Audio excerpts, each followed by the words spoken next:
নাহমাদুহু ওয়া নুসাল্লি আলা রাসূলিহিল কারীম আম্মা বা'দ। সম্মানিত দর্শকবৃন্দ, আসসালামু আলাইকুম রাহমাতুল্লাহি ওয়া বারাকাতুহু।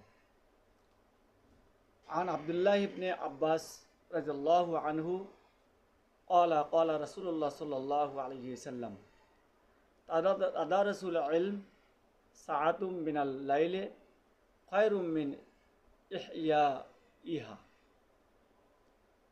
রাসূল সাল্লাল্লাহু আলাইহি সাল্লাম বলেছেন, রাতের কিছু সময় ইলম চর্চা করা সারা রাত নফল ইবাদত হইতে উত্তম।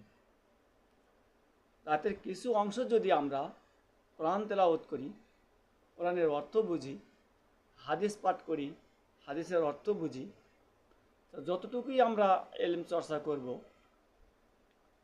তা সারা রাত যদি আমরা নফল ইবাদত করি, নফল নামাজ পড়ি, তার চাইতে উত্তম। মিশকাত শরীফ, পেজ নাম্বার 46। আশা করি বুঝতে পেরেছি।